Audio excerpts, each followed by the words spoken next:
ભરૂચ જિલ્લા પંચાયત કાવી બેઠક કોંગ્રેસ કબજે કરવાના મૂડમાં કાવી ચકલા વિસ્તારમાં જંગી મહાસભાને કોંગ્રેસના ગુજરાત પ્રચારક કરસનદાસ ભાદરકાએ સંબોધી સભા. કાવી ચકલા વિસ્તારમાં જંગી મહાસભાને કોંગ્રેસના ગુજરાત પ્રચારક કરસનદાસ ભાદરકાએ સંબોધી સભા. કાવી ચકલા વિસ્તારમાં હિન્દુ અને મુસ્લિમ સમાજની ભવ્ય માનવ મેદની ઉમટી. રાત્રિના સમયે મોડા પ્રચાર શાંત થવાના સમયે આવ્યા કરસનદાસ બાપુ સીધા જ મંચ પર આવી જનતાને સંબોધતા ભારત માતા કી જયનો નારો લગાવતા એક તબક્કે સોપો પડી ગયો હતો. કોંગ્રેસના પૂર્વ મુખ રાજેન્દ્રસિંહ રાણાએ ભાજપને કોટડામાં ભરીને ભ્રષ્ટાચાર કરતી પાર્ટી ગણાવી હતી. સાથે બંધારણ અને દેશ બચાવવા કોંગ્રેસને મત આપજો એવું પણ જણાવ્યું હતું. ભાજપના રાજમાં ખેડૂતોની સ્થિતિ જણાવતા કહ્યું હતું કે ડોક્ટર મનમોહન સિંઘે ખેડૂતોના દેવા માફ કર્યા હતા, જ્યારે ભાજપ અદાણી અંબાણી જેવા ઉદ્યોગપતિઓના દેવા માફ કરે છે.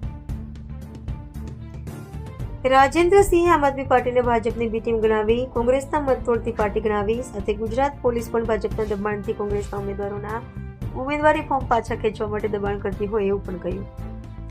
કોંગ્રેસના પ્રચારક કરસનદાસ બાપુએ ભાજપને લોકશાહીનું હનન અને હત્યા કરતી પાર્ટી ગણાવી, જ્યારે કોંગ્રેસને માવતર પાર્ટી ગણાવી. ઉપસ્થિત મેદનીને કોંગ્રેસના સિપાહી ગણાવી માવતર કોંગ્રેસ પાર્ટીએ મેળવેલ આઝાદી અને લોકશાહીને મજબૂત બનાવવા કોંગ્રેસને મત આપવા કહ્યું. સભામાં ભરૂચ જિલ્લાના પ્રમુખ રાજેન્દ્રસિંહ રાણા, માજી ધારાસભ્ય સંજયસિંહ સોલંકી, કોંગ્રેસ તાલુકા પ્રમુખ અને કાવી જિલ્લા પંચાયત તાલુકા બેઠકના ઉમેદવાર શરદસિંહ રાણા તેમજ કોંગ્રેસ તાલુકા પંચાયત સીટના ઉમેદવાર માજી સરપંચ અલીભાઈ સહિત કાવી ગામના આગેવાનો અગ્રણીઓને ઉપસ્થિત સહકાર અને પ્રતિસાદ આપ્યાના સમાચાર પ્રાપ્ત થયા છે. Ramesh Parmar, Kanam express news, Surat. સૌરાષ્ટ્રથી લઈને મોટા ભાગના એરિયામાં હું કર્યો જોયું અને લોકશાહી ક્યાંક ને ક્યાંક હવે પછી કીપ સ્માઇલિંગ. ભાજપ દ્વારા નફરતનું રાજકારણ કરીને લોકશાહીને રડાવવાના જે નેતાઓ થયા, પણ લોકો હવે જાગૃત થયા ગયા છે. ગુજરાત આખું જાણી ગયું છે કે વિકાસના નામે ખોટું બોલ્યા, ધર્મના નામે ખોટું બોલ્યા, પોતાના સ્વાર્થ માટે ત્રાંતવાદ, જ્ઞાતિવાદ કર્યું. અનેક દીકરા દીકરીઓ મરી ગયા. પછી રોડની વાત હોય, અકસ્માતની વાત હોય, અનેક પ્રકારની જે નફરતવાળી રાજનીતિ ભાજપે કરી અને એ બાબતે લોકો જાગૃત થઈ ગયા છે.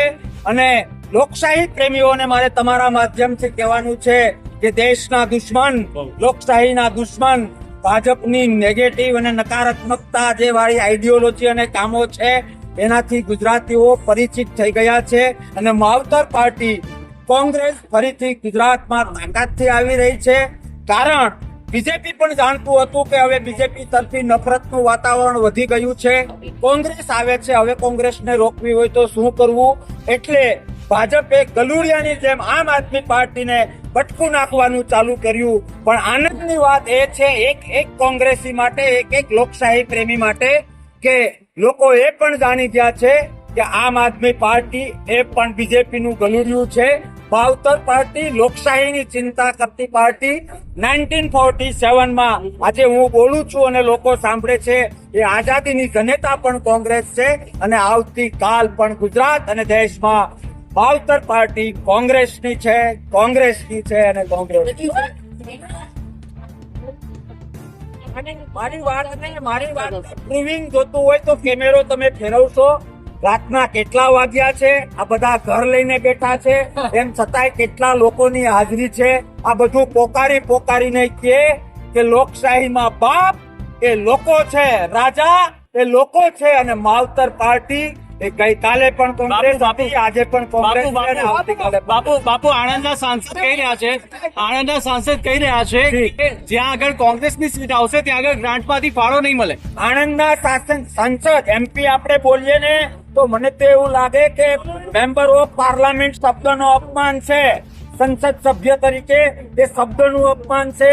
સાહેબ, સંસદ સભ્ય મેમ્બર ઓફ પાર્લામેન્ટ વિવેકી હોવો જોઈએ. અને હું ફરીથી કહું છું તમારા માધ્યમથી, એ પટેલ સાહેબને કહેવા માંગુ છું કે લોકશાહી કોઈના પપ્પાની જાગીર નથી. લોકો ત્યાં બેસાડી પણ શકે અને લોકો નીચે પણ બેસાડી શકે.